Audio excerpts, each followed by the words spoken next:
Ah, j'ai pris contrôle de la chaîne de Steven, c'est pas grave. Bah écoute, je suis très content de faire cette vidéo avec toi. Moi aussi.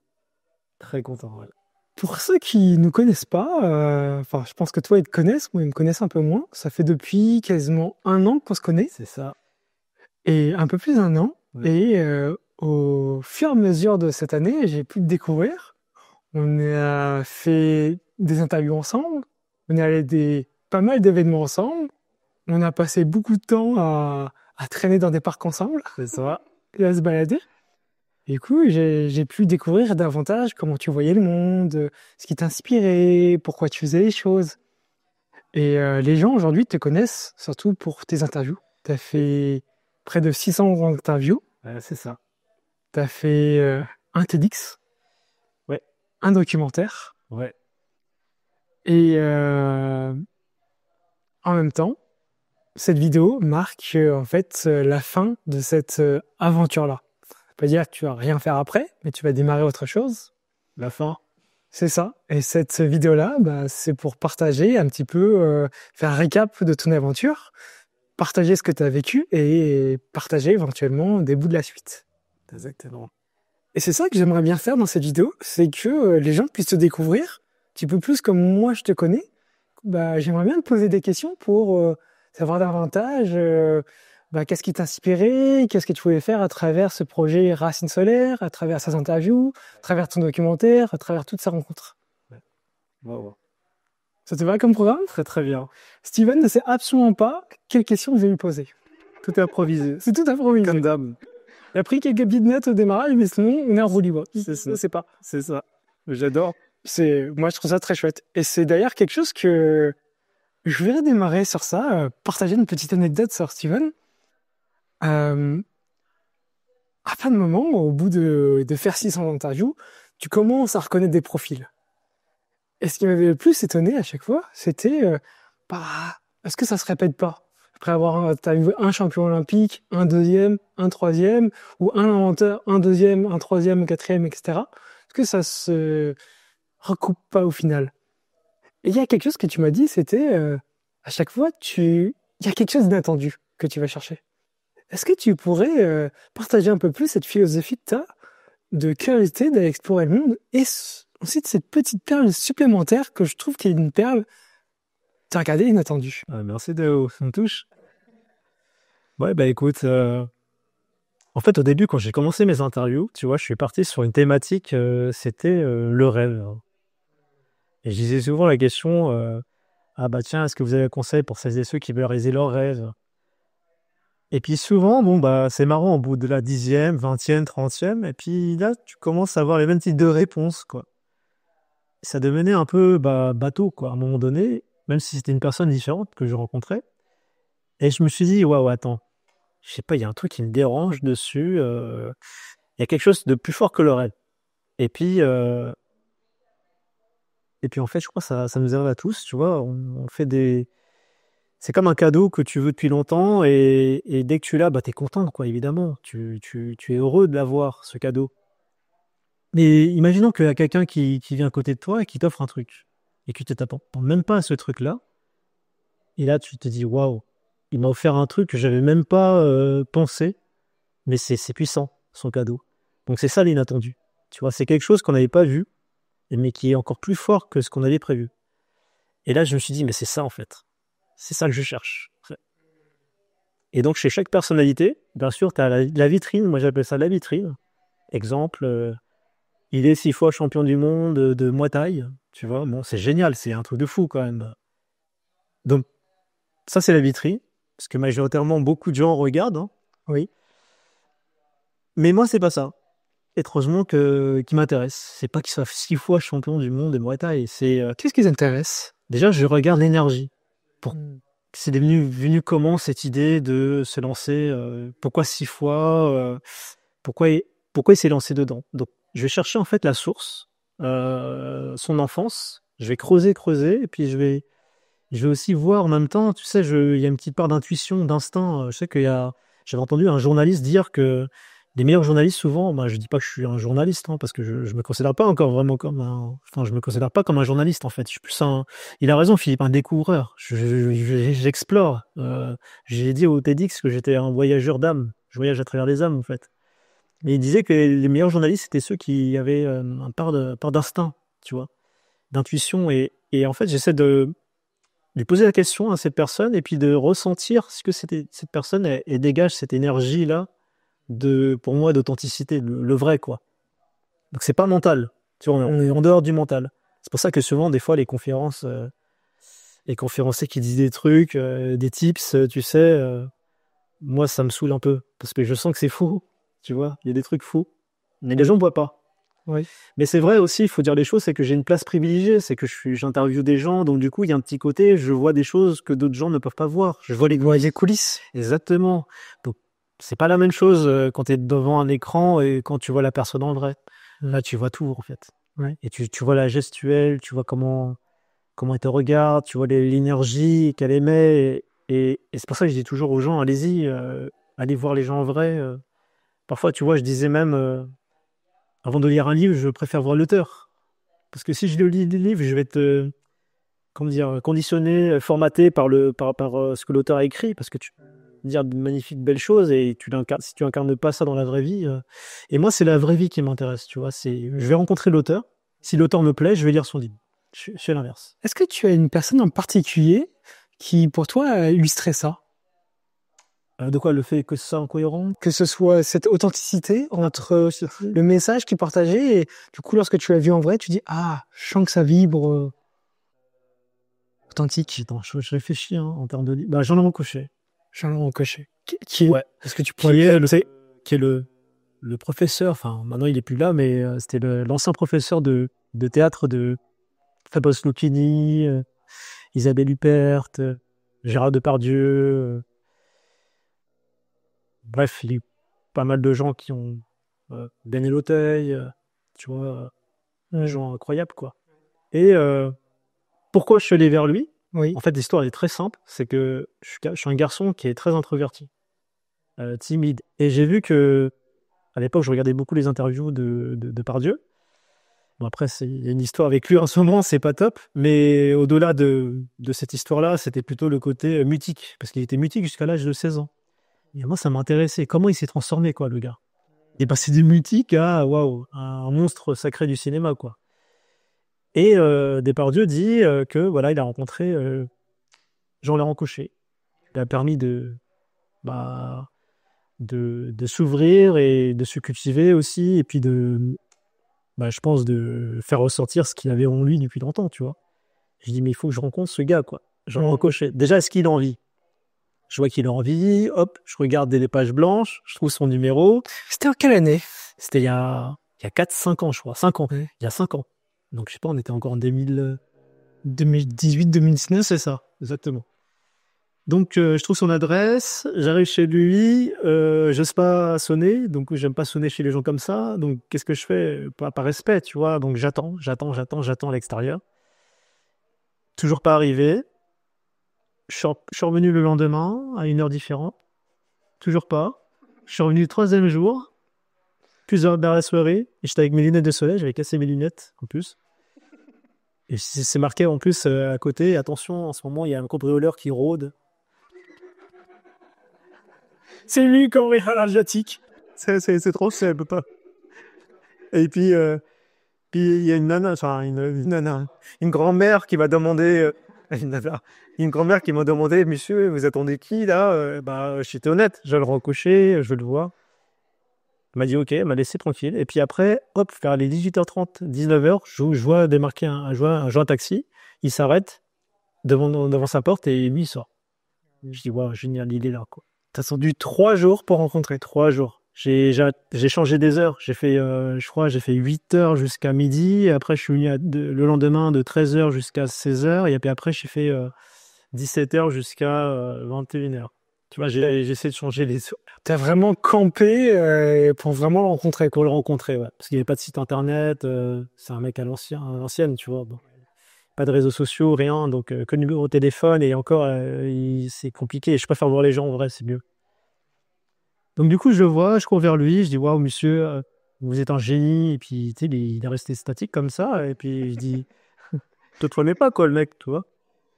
Et puis, je lui dis, voilà, pour moi, un génie, c'est pas forcément quelqu'un qui a des capacités, mais c'est quelqu'un qui sait mettre en lumière d'autres génies, quoi. Pour moi, c'est ça, un génie, tu vois. Et là, ça l'a touché. Et donc, bon, après, ça s'est arrêté là. On s'est plus parler. Et l'interaction, elle a duré combien de temps à ce moment-là? Ça n'a pas duré longtemps, hein. Ça a duré peut-être 2 minutes. T'as attendu 3 jours Ouais. pour 2 minutes de discussion. Et puis il est reparti, bredouille chez lui, il a dit merci.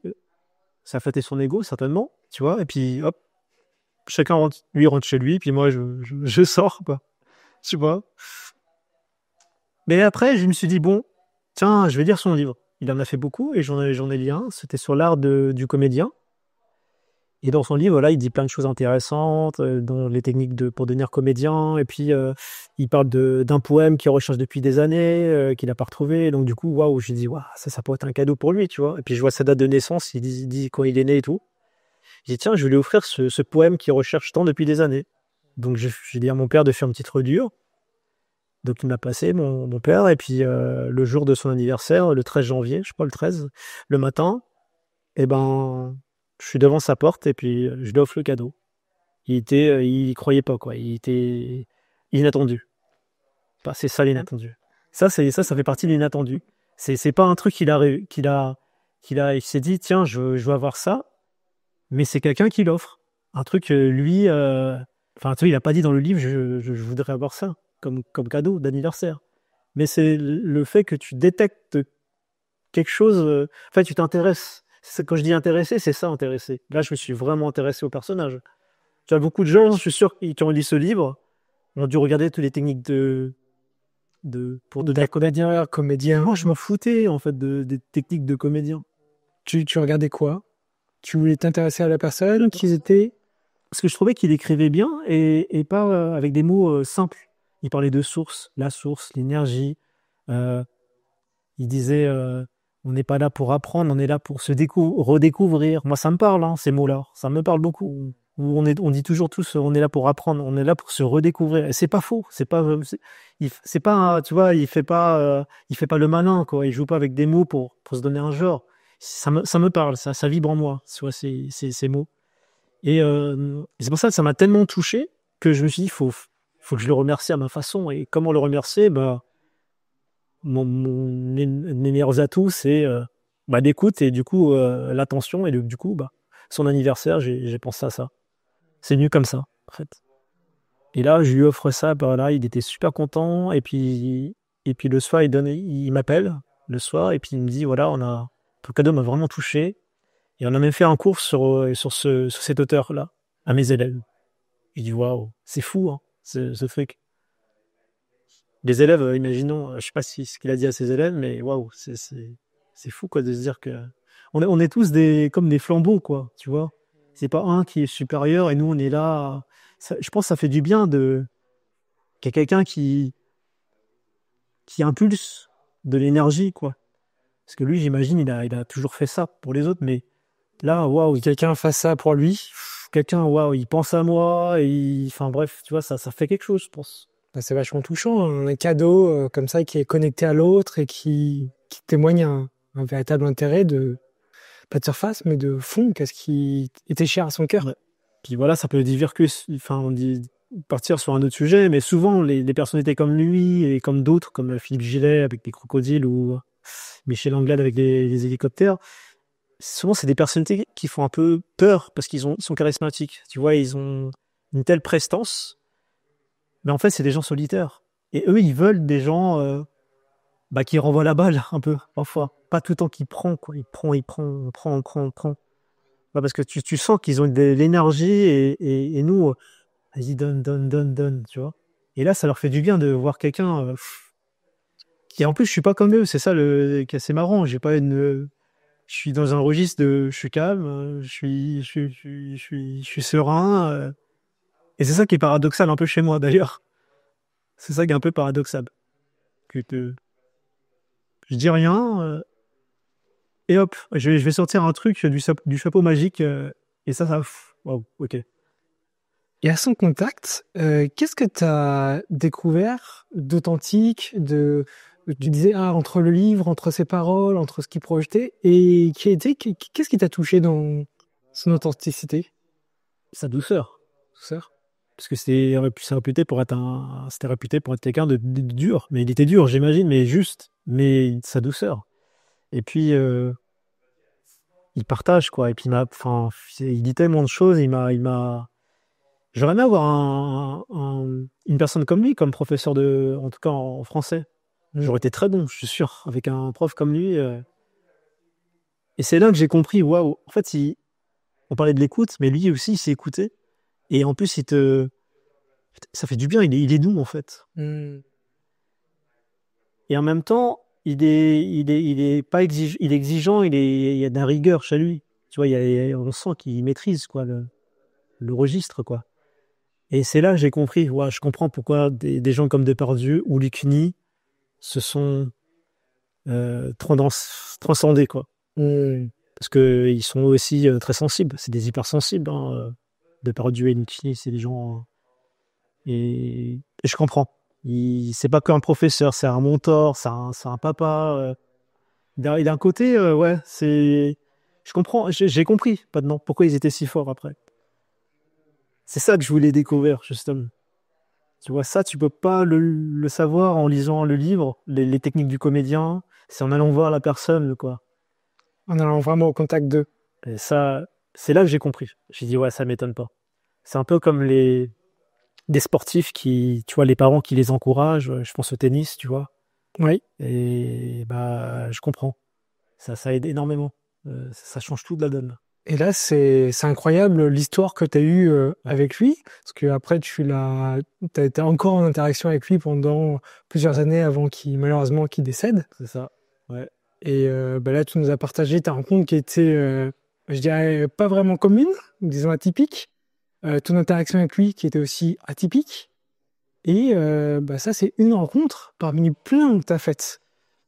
Et j'imagine que tu en as fait encore d'autres de ce même registre-là, même si tout le monde n'était pas égal, je dirais. Et du coup, les gens se posent un peu la question, au bout de 600 interviews, est-ce que tu aurais peut-être quelque chose à partager qui résumerait un petit peu ces 600 interviews que tu aimerais partager aux internautes qui écoutent? Bien sûr. Ouais, c'est pas facile, hein, comme question, parce que waouh, qu'est-ce qui réunit les 600 personnes? Pour toi, tu partageais l'authenticité, Ouais. hein, ce qui est pas vraiment vrai, parce que il y a des gens qui sont pas vraiment authentiques. C'est un mélange de tout, en fait, hein. C'est vraiment, c'est compliqué comme question, parce que moi, j'ai fait des choses pour diverses raisons. Est-ce que tu peux en partager certaines? La timidité avec Jean-Laurent Cochet, la peur avec Philippe Gillet. La peur de quoi? La peur des reptiles, j'avais peur des serpents. Tu peux raconter, moi j'aime beaucoup cette anecdote que tu m'as partagée, la première fois que tu es allé chez Philippe Gillet.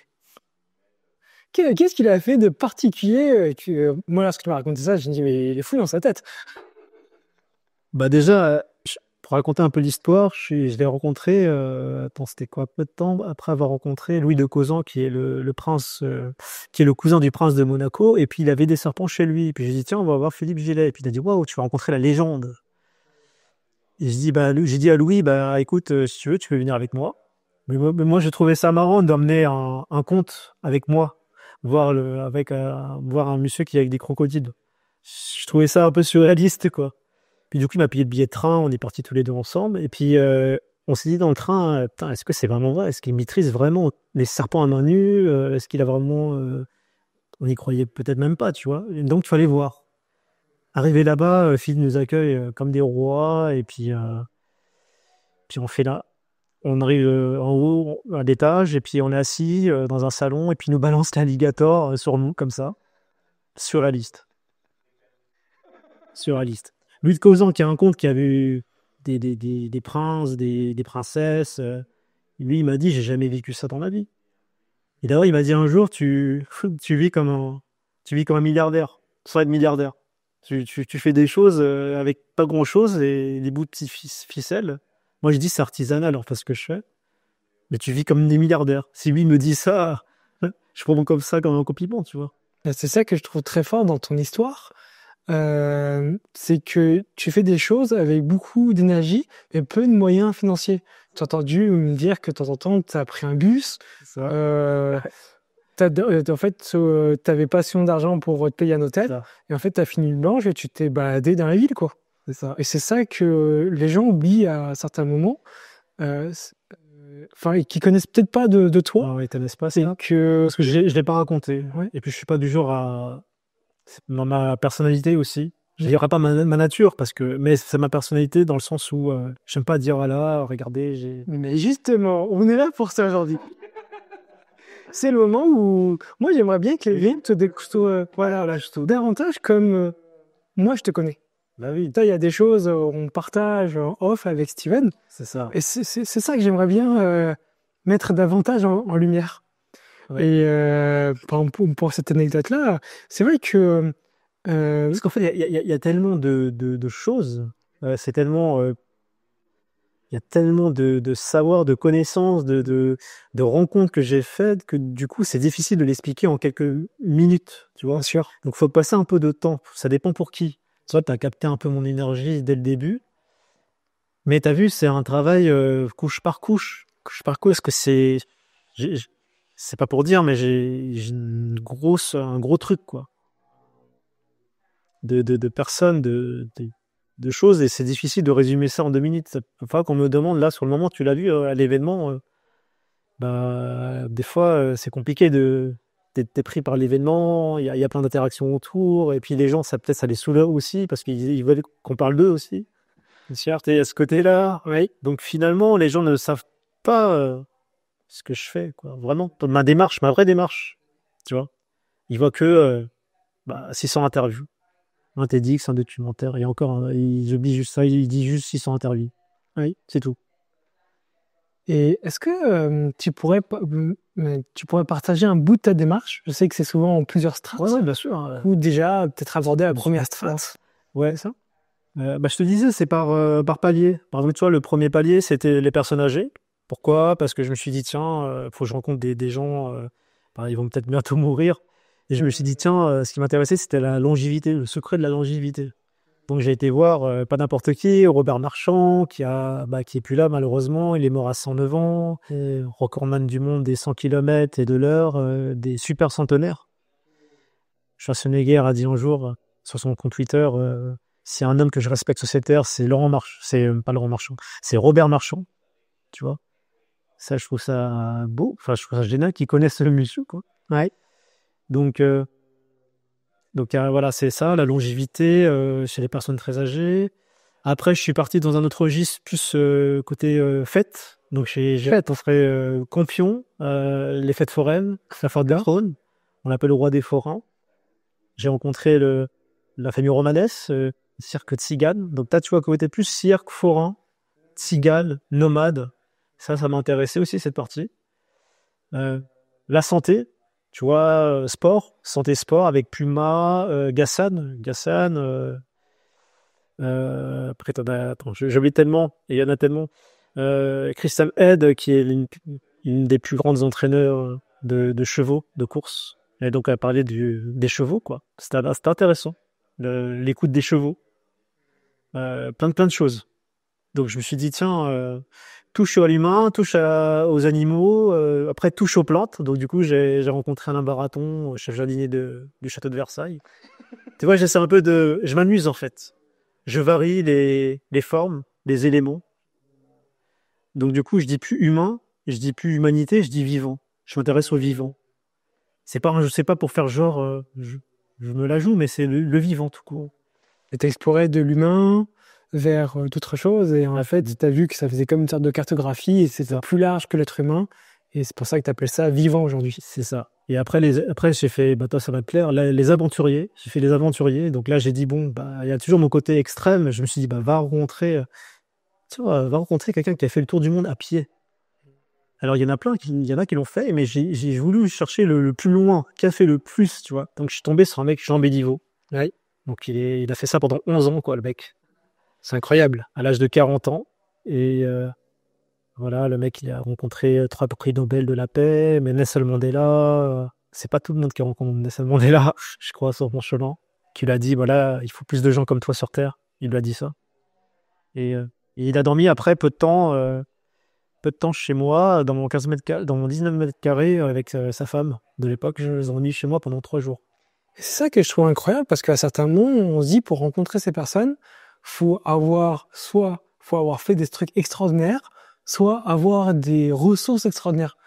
Mais entre guillemets, c'est pas que t'as rien fait d'extraordinaire, c'est pas ça le terme, mais en termes de vision sociale, Pas tant que ça. voilà, c'est que là tu as accueilli chez toi dans ton 19 mètres carrés et bah t'as offert ce que tu pouvais avec le cœur que t'avais et Bon. Et je trouvais ça trop. Tu vois, là, je me suis dit, c'est les meilleurs moments que tu vis, quoi. C'est tellement beau, tu vois.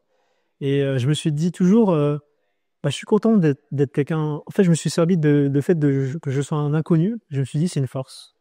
T'es pas connu, t'es un inconnu, et tu rencontres des gens incroyables en étant un inconnu. C'est encore plus fort, je trouve, que d'être connu. C'est un peu plus facile, quoi, j'ai envie de te dire. Donc les gens, ils te disent oui par intérêt, parce que t'es connu. Mais là, ils ont aucun intérêt avec moi. Je suis pas un mec connu. c'est ça que Et j'ai pas beaucoup d'abonnés en plus. Et j'en ai toujours autant encore aujourd'hui, énormément. Bon, on va en revenir après par rapport à ça, mais ouais, déjà, j'ai jamais fait ça pour des vues, tu vois, en plus. oui. Et je pense que les gens, ils ont dû sentir ce côté, waouh, ils s'intéressent à moi, vraiment, et dénué d'intérêt. Et ça plaît, ça. Et en plus, bah, après, j'hésitais pas à raconter aussi mon parcours. Tu vois, ça, par contre, je le cachais pas. Je disais, bah, je suis venu après mon boulot, j'étais coursé à vélo, je suis venu à la fin de la journée en vélo pour te rencontrer. Et puis ça touche. Forcément, ça touche. Tu vois. C'est ça que je trouve très sympa dans ta démarche et très authentique. Très authentique. Et moi, je te vois dans les coulisses. Je te vois lorsque tu discutes avec les différentes personnes que tu interviews. Je te vois discuter normal, quoi. T'es comme, pareil, dans la vraie vie, devant la caméra, dans les coulisses, quelles que soient quasiment les personnes, Je quoi. joue pas un jeu, quoi. C'est ça. J'aime le jeu, j'aime jouer, mais je joue pas dessus. J'aime m'amuser, de passer de l'un à l'autre. Tiens, on va faire le pionnier de la greffe du foie, et puis après, on va faire le docteur Maboul, le créateur du docteur Maboul. Ça, c'est jouer pour moi. Je joue. Comme, tu vois, on va faire une interview dans une chambre, et puis après, on va être au Ritz, Place Vendôme. Je joue avec tout ça, tu vois. Mais je joue pas en termes de... Je suis moi-même, tu le vois bien, tu vois. Oui. On parle avec un avocat, avec quelqu'un de banlieue, avec un dessinateur, ou avec bientôt le descendant de Louis XIV. Je resterai pareil. Hein. C'est ça que je trouve très intéressant, en tout cas que moi j'ai beaucoup apprécié à ton contact. Et il y a une phrase que moi j'apprécie beaucoup et qui a beaucoup résonné lorsque tu m'as dite, qui a été en plus empruntée d'une personne qu'on apprécie tous les deux, qui est rester intact. Ouais, Est-ce que tu pourrais étayer un peu plus cette phrase? Ouais, bah, c'est Ségolène Quenin que j'avais rencontré il y a quoi, 5 ans. Et en fait, elle m'a dit un jour, parce que moi je parlais de, ouais, c'est beau d'évoluer et tout ça. Elle m'a dit, mais c'est pas ce qu'il y a de plus, c'est pas ce qu'il y a de plus dur d'évoluer. Tout le monde évolue. En bien ou en mal. Non, je disais en fait, les 600 personnalités, enfin les plus de 600 que j'ai rencontrés, ils ont une part de moi, enfin parce que ils me ressemblent aussi. Oui. Tu vois. Bon, de toute façon, c'est pour ça, d'où le fait que je me retire aussi. Mais on en parlera après si tu veux. Parce que j'ai fait pendant 8 ans, j'ai quand même interrogé pas mal de personnes. Mais mine de rien, tu vis à travers eux. Et comme je te dis, on a un pouvoir, j'ai acquis un pouvoir en fait. C'est ce pouvoir de rencontrer des gens incroyables. Qui, je pensais, bah, c'est pas à la portée de tout le monde finalement. Parce que des gens, ils ont voulu faire pareil que moi et ça n'a pas marché. Parce que je pense que c'est dans l'énergie que j'aimais. Je pense que c'est ça. J'ai un côté, je crois, bah, les gens, ils sentent quoi, que bah, c'est bon, on peut lui faire confiance. Allez, on lui ouvre la porte. Et du coup, je me suis dit, bah... Justement, c'est ça que moi j'ai trouvé intéressant, parce que j'ai regardé beaucoup d'interviews, j'ai moi-même fait des interviews, j'ai accompagné des gens interviewés. Et ce que je trouvais très intéressant, très agréable et très, du coup, en même temps surprenant dans les interviews que tu mènes, c'est cette qualité de présence d'écoute de l'autre et d'ouverture au monde de l'autre. Et qui permet de pouvoir se poser et partager quelque chose. Et c'est ça où on rigolait récemment dans certaines interviews où on a l'impression que presque la personne retourne en enfance. Et juste, comme un enfant, elle délivre son message. Et ça, j'ai trouvé ça très particulier, encore plus particulier à observer lorsqu'on est dans les coulisses, en fait. Parce qu'on voit juste une interview, on sent qu'il y a quelque chose, mais on ressent pas tout ça. Et moi, c'est la chose que j'ai le plus ressentie dans les coulisses avec toi. C'est ça. En fait, tu m'avais dit un jour aussi, Dao, je sais pas comment dire, je sais pas si c'est ça, mais tu m'as dit, on voit ton potentiel, mais il est invisible. C'est pour ça que je pense que je suis introverti et tout ça, mais je pense que j'ai mon talent, là où je peux exploiter mes capacités, c'est pas quelque chose comme ça, alors, visible. T'es pas celui qui va rouler des mécaniques et briller sur la scène. Ton talent, il est pas dans le côté visible, rayonnant, tape à l'œil. Voilà. Mais justement, il est dans l'invisible. Et justement, c'est parfois dans l'invisible que la magie se crée. C'est ça. Dans les choses qu'on voit pas. Bah voilà, on prenait l'exemple du personnage de Marvel, tu vois. Je suis pas Iron Man, Spider-Man, Hulk ou Thor, que j'adore. J'adore ces personnages. Ou Doctor Strange, que je kiffe. Non, je suis la fille, là, qui ouvre le portail. Pas au pouvoir, elle est pas impressionnante, tu vois, elle sait pas se battre. Mais elle ouvre des portails. Elle permet aux gens d'ouvrir des portails, de voyager de monde en monde. Moi, c'est un peu ça. Oui. Tu vois, ce qui veut pas dire que c'est moins bien, tu vois. C'est là où je... Mais c'est une capacité, ouais, que c'est pas tout le monde qui a cette capacité. Ouais. Moi, une des anecdotes souvent que je partage, il y a ceux qui sont comme des buteurs. Si on prend une équipe de foot, tu as les stars, les buteurs. Ouais.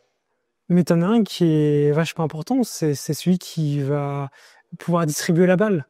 Et c'est pas forcément celui qui va marquer, c'est celui qui va faire en sorte que l'autre puisse marquer au mieux. Et souvent, cette personne-là, elle est moins mise en lumière. Pourtant, si elle n'est pas là, l'autre n'a pas la balle. Du coup, il ne peut pas buter. Il ne peut pas marquer de but, pardon. Et c'est ça qu'on partageait dans cette anecdote avec le personnage de Marvel. Effectivement, tu as cette capacité dans ce que moi, il me semble observer, de connecter ensemble des mondes, des personnes qui, normalement, ne naviguent pas dans les mêmes sphères, quoi. Ça. Et c'est là que ça n'a aucune valeur en direct, mais en indirect, c'est une énorme préciosité. Bien sûr. Parce que si tu regardes, bon, ça c'est ce côté geek qui va parler, mais dans le dernier des trucs des Avengers, là, tu sais, quand Thanos il a détruit la moitié de la population de l'univers, il cherche un moyen de remonter dans le passé. Mais si cette fille-là, qui pouvait, tu vois, Oui. cette fille-là, elle aurait été utile. Oui. Que eux ne sont pas capables, avec tout leur pouvoir, parce que là, c'est pas question de force, Oui. c'est question d'ouverture. Oui. Et ça, ils peuvent pas le faire, les mecs. Non, c'est pas c'est pas un jeu où on tape le plus fort. Tu vois. Alors que souvent, dans ce qu'on voit dans notre société, c'est celui qui parle le mieux, c'est celui qui parle le plus fort, c'est celui qui a le plus de stratégie. C'est ça. Mais celui qui a le cœur le plus ouvert, celui qui permet, en toute simplicité, à ce que écouter l'autre, C'est ça. mais qui n'agit pas forcément, même si toi t'agis, mais ton pouvoir premier, un de tes pouvoirs premiers, c'est cette curiosité et d'écouter. C'est moins valorisé aujourd'hui dans la société. Ouais, et puis moi, c'est pour ça que j'ai voulu faire des conférences. Je voulais même conférencier, coach, limite, mais c'est pas pour moi, parce que c'est aujourd'hui, avec les normes de la société d'aujourd'hui, Virginie Delalande, elle a fait un post dessus. En fait, ça me rappelle l'école. Il faut être spécialisé. En fait, moi, si tu me parles du stress, je peux t'en parler sous divers angles. Du point de vue d'un magicien, du point de vue d'un aventurier, du point de vue d'un spationaute, du point de vue d'un artiste. Et c'est ça qui est beau, en fait. Tu vois, c'est d'en parler avec divers prismes. Souvent, c'est juste sur un prisme que les gens en parlent. Oui. Mais moi, je peux te raconter ça. Que pense le descendant de Eiffel du stress? Que pense du champion de Scrabble du stress? Tu vois, le directeur de Dracula a du stress, parce que lui aussi, il a du stress, tu vois. Oui. Et c'est intéressant, tu vois, de je trouve ça enrichit, ça fait la vraie ouverture. Tu sais, on dit aujourd'hui, je suis ouvert d'esprit, mais pas tant que ça, concrètement. Pour moi, la vraie ouverture d'esprit, c'est ça. Et c'est pour ça que je me voyais pas dedans. Enfin, je corresponds pas à cette norme-là, si tu veux. Mais tu parles d'un sujet, par exemple, tu vois, on en parlait là tout à l'heure. C'est quoi? C'est toujours les mêmes thèmes hein, qui ressort le burn-out, la confiance en soi. Mais je peux tellement t'en parler du burn-out. J'ai rencontré des personnalités dans plein de domaines différents. Sauf que moi, je corresponds pas aux cases, aux normes, voilà, que les gens veulent voir. Voilà, mais c'est là, tu vois, je me suis dit quand même, tu vois, même si je recherche pas des vues, je me dis, j'ai un héritage de gens que j'ai rencontrés, je peux pas le partager. Je peux même pas c'est dommage, tu vois. Je voudrais, tu vois, partager. Donc, du coup, c'est pour ça que j'ai créé un documentaire, c'est pour ça que j'ai fait un TEDx. J'ai dû le faire pour moi-même, en fait. Personne me tend la perche. Du coup, j'ai dû créer mon propre chemin, tu vois. Que là, tu es en train d'organiser un événement au Grand Rex. J'ai fait l'événement au Grand Rex, je mets en lumière Philippe et tout. Mais après, voilà, je suis passé encore à une autre étape supplémentaire. Un autre niveau encore. Là, je me suis dit, maintenant, j'attends plus rien, donc je sors du jeu. Et c'est un peu la question que les gens se posent. Ouais. C'est du coup, qu'est-ce qui fait que dans ce langage-là, tu sors du jeu alors que par rapport au canon classique, ça y est, 600 interviews, il a fait sa niche, il a rencontré plein de noms, il peut jouer dessus, il peut, etc., etc., etc., il peut monter toute la mayonnaise. Je dis, mais il s'arrête. Ouais. Qu'est-ce qui se passe? Il s'est blessé, il est d'où fou, quoi, pourquoi? Écoute, non, c'est comment t'expliquer. Je me suis rendu compte en arrêtant un moment donné mes interviews, je ressentais cette envie d'en faire, et j'avais pas mon ordinateur, et là je me suis dit, mince, je sais pas, tu stresses, tu veux faire, et puis là j'ai dit, t'es dans une sorte d'accumulation, quoi. Et je me connais, je suis capable d'en faire 1000. Je me connais, je m'attends de chiffre 1000. Après, il me dit, ça fait 10 ans que tu fais ça, 1000, allez, c'est beau, c'est symbolique. Mais après, tu fais pour qui? Tu fais pour quoi? Ouais, et puis je me pose des questions. Et là, je me dis, je me suis détourné du chemin, et puis le côté égo, je vois que ça en ce moment. Je me dis, je vais partir des réseaux sociaux. Parce que je suis mon intuition. Je sens qu'on arrive à une période. Alors moi, je vais plutôt assez direct. Tout ce qui est conférencier, tout ce qui est personal branding, pour moi, tout est dépassé. C'est fini, tout ça. Maintenant, on arrive à une ère où il faudra, en tout cas, à mes yeux, privilégier les relations humaines, les vraies relations humaines, c'est-à-dire physiques. On va arriver moi, je pense, c'est ça le vrai truc. Et le média, c'est pas LinkedIn, c'est pas Instagram, c'est pas YouTube, c'est pas Facebook, c'est toi le média. En fait, c'est toi. Tu fusionnes, en fait. Faut tout fusionner. C'est toi. C'est toi l'instrument, c'est toi le média, c'est toi le micro, c'est toi la caméra. C'est pour ça que j'ai dit, j'ai plus besoin de caméra maintenant. Et tu vois, j'ai l'impression que j'enlève le filet là. Donc, allons-y, quoi. Puis oui, c'est pas ma place aussi. Tu vois, j'étais devant une caméra, sur la scène. Je sais ce que c'est. J'étais derrière la caméra, ça aussi, je sais. À côté, comme je fais avec Philippe là. Donc c'est ma dernière avec lui.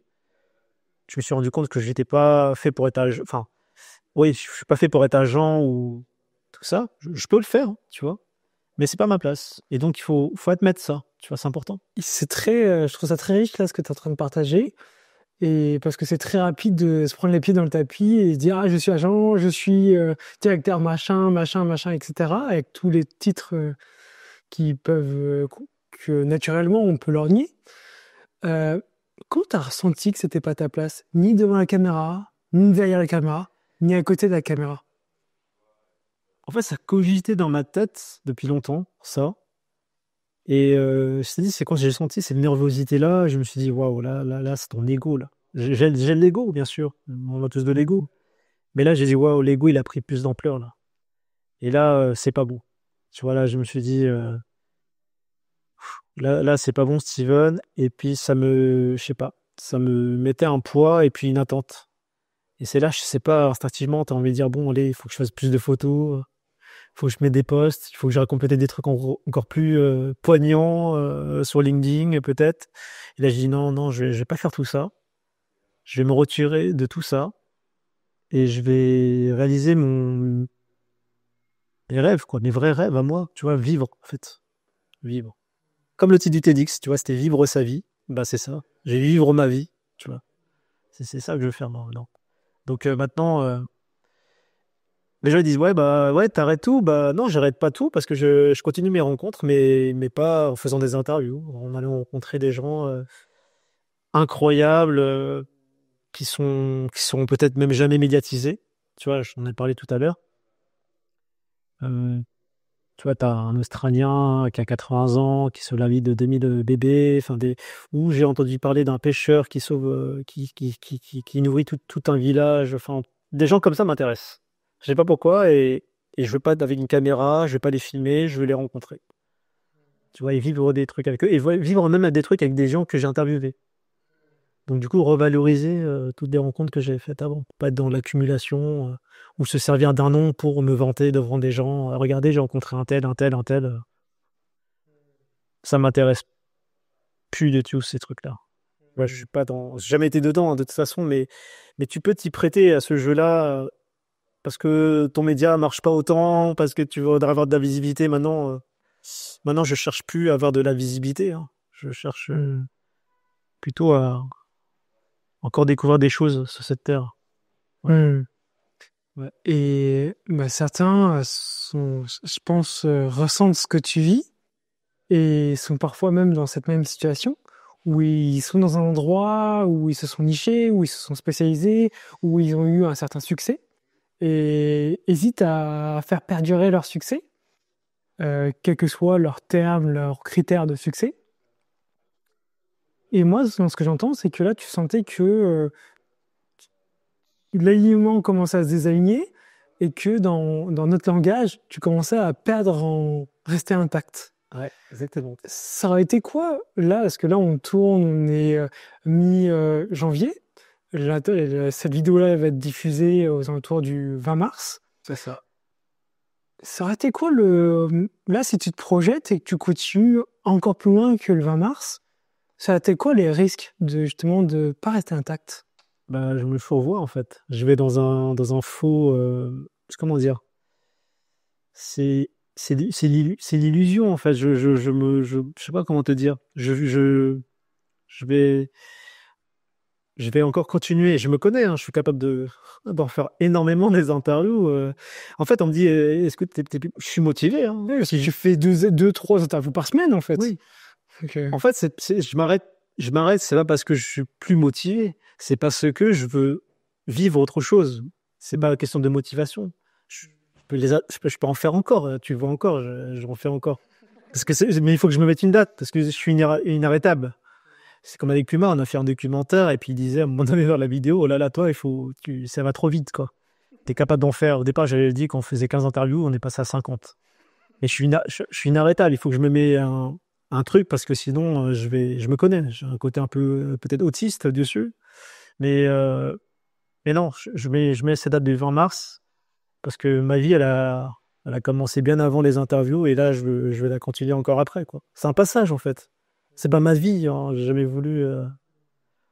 Tu vois, les gens, ils voient souvent que il a fait 600 interviews. Ouais, mais c'est qui a fait les 600 interviews? C'est Steven. Mais Steven, pas pendant les interviews, mais il y a eu bien un Steven avant les interviews. Et c'est grâce à ce Steven avant les interviews qu'il y a eu ça. Tu vois, et non, ma vie, au contraire, moi, je suis très content, tu vois, de tout relâcher, de tout lâcher. Je suis trop content. Et je te disais l'autre jour, je suis content d'avoir pas beaucoup d'abonnés. Ça m'a sauvé de pas avoir beaucoup d'abonnés. Parce que si j'en avais autant, waouh, peut-être j'hésiterais un peu plus, tu vois, je serais prisonnier en fait. Prisonnier D'une image, d'une image, d'un succès. d'un symbole. Souvent, ce qu'on parle, j'ai entendu parler du concept de prison dorée. Ouais, exactement. C'est pour ça, je suis trop content franchement, trop bien fait la vie. D'avoir pas beaucoup d'abonnés, là, ça me sauve. J'ai pas d'enjeu en fait. Donc je suis libre, mais je ressors avec quelque chose de très très riche. J'ai fait des rencontres. Je sais qu'il y a très peu de personnes qui ont fait ces rencontres-là. J'en suis. Tu sais, on s'était déjà dit ça, mais bon, moi, j'ai fait le taf, hein. Et tout est là, quoi. Hmm. Ouais. J'aimerais encore te poser 2 questions avant de finir ce partage. La première, c'est une question que tu aimes beaucoup partager, c'est une question que tu aimes beaucoup poser aux autres personnes que tu interviews. C'est est-ce qu'il y a des personnes sur ton chemin qui t'ont particulièrement marqué, parce que je sais qu'il y en a beaucoup, et que tu aimerais remercier? Ouais, Oui, je sais, la liste est longue. dur, c'est dur. Si tu avais une sorte de top 5, top 7. Des gens que j'ai interviewés. Non, que des personnes que tu as rencontrées, même ça peut être avant justement ton chemin des interviews, et que tu aimerais remercier sur ton passage sur cette terre pour l'instant. Attends, je vais rebondir à ce que tu vas me dire, mais c'est intéressant ce que je vais te dire aussi, parce que souvent, tu sais, on dit, ouais, pour apprendre des trucs, il faut peut-être vivre des choses dans la souffrance ou quoi que ce soit. Moi, je suis pas d'accord. Il y a des choses il y a des gens que j'ai rencontrés qui ont vécu des choses dures, et puis après, voilà, ils sont devenus waouh, ils ont fait des trucs de ouf. D'autres, inversement, ont une vie très aisée, et puis ils ont quand même fait des trucs de fou. Moi, j'ai ni l'un ni l'autre. J'ai eu la chance d'avoir des amis. Hmm. Voilà. Tu vois, moi, c'est ça. Et ça, j'ai remarqué que d'avoir des amis, des vrais amis, c'est pas tout le monde, en fait. Que ce soit tous les gens que j'ai interviewés, des gens que j'ai aussi rencontrés avant et que des gens que je rencontre encore maintenant, ils n'ont pas de vrais amis. Qu'est-ce que tu entends par un ami, un vrai ami? Un frère ou une sœur, même quasiment dans ce sens-là, tu vois. Mais tu parles pas au sens biologique du terme, tu Non, non, parles. voilà. Quelqu'un qui tu peux dire les choses sans que la personne soit, comment dire, bah, te comprend, quoi. Donc, ce qui ne veut pas dire que tout se passe toujours bien. Il y a des moments, il y a des clashs. Mais parce qu'on se dit les choses, forcément. Mais il y a toujours ce côté loyal, tu vois. Il y a toujours ce côté loyal, tu vois, ce côté bah, je t'aime, quoi. On est ensemble. Même si tu me déçois, bah, je t'aimerai toujours, tu vois. Donc, ouais, c'est mes amis avant tout, tu vois. Rama et Dimitri, tu vois, je peux même les citer. C'est grâce à eux que j'ai pu grandir, j'ai pu évoluer, j'ai pu m'ouvrir, j'ai pu faire des choses. Donc, ouais, c'est l'amitié. Ça, c'est un peu comme les mangas, quoi. Moi, je suis un peu comme les personnages de manga, quoi. C'est l'amitié. C'est l'amitié qui m'a permis que je remercie. Après, des gens que j'ai interviewés, bah, il y a Jacques Cooper, que je cite souvent, c'est le dessinateur du TGV. Michel Anglade, qui est mort il y a pas longtemps, pilote d'hélicoptère, qui m'a donné un petit billet toujours avant de partir, adorable, tu vois. Un billet de 50 euros pour m'encourager. Cécile Gordon, maître de Calera Payat, on a fait une soirée chez elle avec Or Humain, Mister Puma, Gassan, Tariq, qui a sauvé la vie de 300 passagers à bord d'un avion. Il y avait Louis de Causan qui était là aussi. T'avais Clément, champion du monde de vélo en équilibre. T'avais Baptiste Dubanchet qui a traversé en catamaran Paris-New York. Il y a que des gens incroyables. Donc il y a lui, il y a Alain Duverne, créateur des Guignols aussi. J'ai fait ma première fête dans ma deuxième fête chez lui, qui m'a dit dès le premier jour, bah écoute, si tu veux, ok, vas-y, on peut faire la fête chez moi. Incroyable, incroyable. C'est une énorme confiance, tu vois, qu'il me donne. Donc je le remercie. Et puis toutes les personnes que je peux pas tous les citer, il y en a tellement, mais qui m'ont ouvert des portes, comme Christophe Burieux, qui est le champion du monde de crêpes, tu vas rigoler, ils m'ont fait des super témoignages, des vidéos, et puis voilà, il m'a invité, on a mangé une crêpe, il m'a montré comment faire des crêpes, il s'est foutu un peu de ma gueule parce que je savais pas comment faire les crêpes. Mais c'est ça, on rigole quoi, on s'amuse. Euh, il y a qui d'autre? Il y a d'autres personnes qui m'ont hébergé, enfin c'est tellement, waouh, c'est une aventure. Tu vois, la famille Peugeot, la famille, pas la famille Peugeot, mais la famille du dessinateur de la Peugeot, qui m'ont invité aux obsèques de dessinateur de la Peugeot 205, parce que je l'avais interviewé. Ça m'a touché. J'étais là aux obsèques. Et il y avait tous les voitures Peugeot, il y avait toute la famille Peugeot qui était là. Et puis, c'est là que j'ai pris conscience de l'importance de mon travail, l'héritage, transmettre des parcours de vie, des gens qui ont fait des choses pour nous, la société, mettre des noms, tu vois, des objets. Et donc, Tu vois, ça m'a motivé. C'était une deuxième motivation, quoi. Je me sentais comme une sorte de mission. J'avais une mission. Donc, ouais, merci à la famille, à ces familles-là. Euh, il y en a tellement, en fait, hein. C'est ouf, hein, j'imagine. Donc, ouais, j'en oublie beaucoup.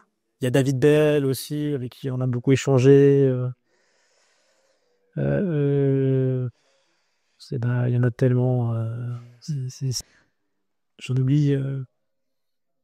J'en oublie certainement. Et puis ceux qui me suivent aussi, ceux qui me suivent et qui m'ont jamais parlé aussi. Merci en tout cas. Mais bon, je serai plus là bientôt, donc c'est quand même sympa d'avoir un peu regardé mes stories. Hmm. Donc ouais, c'est vrai. Il y a aussi des gens qui m'osent peut-être, ils osent pas me parler aussi, hein, tu vois. Ça m'est arrivé ça. Quand j'ai fait TEDx à la fin, il y avait une femme, son amie est venue vers moi et puis elle me disait, ah tiens, mon amie elle n'ose pas vous parler.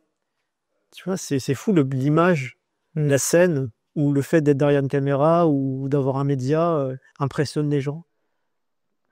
Moi, non, pas de souci, viens me parler. Puis tout de suite, elle était à l'aise parce que j'ai dit, mais je suis comme toi, moi aussi, je suis introverti, je n'ose pas parler les gens, je n'ose pas déranger. Puis la personne, elle s'est sentie, waouh, ah ouais, ça fait plaisir d'entendre ça. Puis après, elle a beaucoup parlé après. Mais, euh, mais ouais, non, c'est une aventure, moi, c'est génial, hein. À travers à travers une caméra, ce que tu peux faire, c'est ouf, tu vois. Puis j'ai rencontré d'autres gens qui font la même chose que moi, avec une caméra, ou sinon avec un appareil photo, avec le dessin, ou avec la danse, ou avec. En fait, on a, je sais pas, comme un espèce de. On a un truc qui nous permet de voyager dans des mondes parallèles. C'est à toi de choisir ton objet. Moi, j'ai choisi la caméra. Voilà. Donc, mais là aujourd'hui, j'en ai plus besoin là. Je, fin de ce voyage. À la fin de ce voyage-là. Et maintenant, on va rester sur cette dimension-là et l'explorer bien comme il faut parce que je crois qu'il y a pas mal de choses à voir encore. Hmm. Tu vois. Est-ce qu'il y aurait un message, presque en fait un dernier message, que tu aimerais partager à ceux qui t'ont suivi dans tes aventures, ceux qui regardent cette vidéo, ceux qui regardent certaines de tes interviews et qui vont peut-être regarder cette vidéo dans des années, quoi? Est-ce qu'il y a un message que tu aimerais leur partager? Attends, je vais reprendre la phrase de Jean-Marie Perrier, qui était un photographe qui a fait plein de photographies pour pas mal de personnalités. Euh, il disait en gros, n'écoute pas mes conseils, quoi. Ou ben moi, je dirais pareil. Non, il faut pas écouter mes conseils. Moi, je pense qu'il faut suivre, suis ce que toi tu penses, ou là où c'est bon, tu vois. Et même si les gens sont pas d'accord, fais-le. Tu verras pour toi-même. Mais n'écoute pas les conseils. C'est pour ça que j'ai toujours détesté, d'aller dans des conférences, parce que je suis pas quelqu'un qui va prendre des notes. C'est intéressant, hein, mais moi, j'ai l'impression que c'est comme, c'est comme faire de la philosophie et tu lis plein de livres d'auteurs avant de faire ton truc à toi. J'ai l'impression que je vais t'inspirer par les autres et du coup, je vais plus penser par moi-même. Tu es presque déformé par la Voilà. pensée des autres. J'avais rencontré quelqu'un, un monsieur qui était professeur de lettres, qui me disait, ça c'était intéressant, il me disait souvent, moi, comme exercice, je faisais à mes élèves, c'était je leur mettais des citations, mais je leur disais jamais l'auteur. Quand tu dis c'est Einstein qui a dit ça, tout de suite, tu vas prendre même si la phrase elle est pas terrible, tu vas dire waouh, c'est ouf. Et j'ai trouvé ça très intéressant, cet exercice-là. Tu vois? Imaginons que tu mets la phrase en fait, c'est toi qui l'as écrit et tu dis c'est Einstein. Fais un test de réaction. Tu vois, tu joues. Tu vas voir les gens comment ils sont. Et c'est intéressant ce qu'ils disaient. C'est pour ça que je dis, mais fais ton truc. Fais ton truc à toi. Et parfois même fais l'inverse de ce qui se fait en ce moment, quoi. C'est bien. Donc, pas de conseils. Pas, pas de conseils, mais ouais, sentir, fais confiance en voilà, ce que tu ressens, à l'énergie que tu ressens et vas-y, fonce.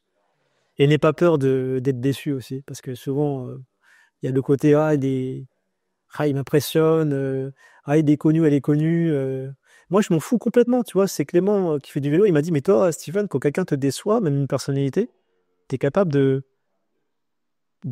plus lui parler. Bah, je dis oui. Je suis pas attaché au prestige. Je suis pas. Beaucoup de gens gardent ces contacts par intérêt. Moi, si la personne me déplaît, c'est fini. Hein. Mais qu'elle soit connue ou pas, j'ai toujours été comme ça. Si je fais l'inverse, c'est comme je t'ai dit, c'est un pouvoir qui m'appartient pas. Je trahis ce pouvoir. Donc je suis vraiment loyal par rapport à ce pouvoir. C'est ce pouvoir-là et je remercie surtout ce pouvoir d'ailleurs, parce que c'est grâce à lui que je peux faire tout ça. Donc je reste. Et là, je l'écoute encore et ce pouvoir me dit, va ailleurs. Va vivre une nouvelle aventure. Et donc, tu vois, je l'écoute. Et pourtant, c'est pas facile de quitter son bébé. En plus, 7-8 ans. 7-8 ans. Et bien sûr, avec tout ce qui se passe en ce moment, enfin, je regarde rarement ce que font les autres, mais c'est pas facile pour moi de prendre ces décisions-là. En tout cas, maintenant, j'ai plus de facilité, tu vois. Je suis même heureux, tu vois, de partir. Mais ouais, je l'écoute. J'écoute cette voix intérieure qui me parle là. Donc, je sais pas vers où elle va m'emmener, tu vois. Il y a 8 ans, remise en question. Aujourd'hui, toujours pareil, remise en question. Mais je pense que c'est ça, hein, la vie. Hein, c'est pas. Je me montre pas à moi-même. Voilà, ma place n'est ni devant, ni derrière, ni sur le côté. Elle est ni tout court sur scène et pas de caméra. Donc voilà. Inattendu. On est en plein dedans et c'est agréable. Franchement, c'est agréable de ressentir ça là. J'ai l'impression de ne pas me mentir à moi-même là, tu vois. Je suis content là. Je suis très très heureux de. Parce que je vois les dégâts que ça fait en fait. Quand t'es dans l'ego et quand on est dans la quantité, quand t'es dans le. Franchement, c'est pas très beau à voir. J'ai l'impression que t'as une partie de ton âme qui s'éteint. Euh, et je sais pas. Je trouve ça pas très beau. Tu sais, j'observe tout ça. J'ai pas envie de. Ouais, je mets de rester intact. Donc, fini des. Voilà, qu'est-ce que tu fais, Steven? Je suis sur interview, j'ai fait ceci. Maintenant, j'ai fait ça, oui, mais c'est pas ça qui compte, quoi. Tu vois, il y a toujours le côté. Merde, waouh, je suis pas un truc intéressant. Bah, moi, j'ai pas peur de dire, je me recherche toujours. Voilà. Donc, c'est cool, ça. Moi, je suis content. Je suis très heureux, tu vois. C'est. Waouh, c'est. Mon plus grand projet, tu vois, c'est ça. 2024, c'est relâcher, quoi. Relâcher, mettre fin aux médias le 20 mars, et puis partir pour d'autres aventures. Euh, Vivre des choses vraiment, des aventures, mes propres aventures. Et ça, je suis trop. J'ai hâte, quoi. Puis il y a le timing, tu vois, on n'a pas beaucoup de temps, donc moi, je pense que j'ai fait le taf du point de vue interview. Tu sais, quand je fais un truc, je le fais à fond. Je pense que j'en ai fait assez des interviews. Pour moi, c'est bon, passe à autre chose.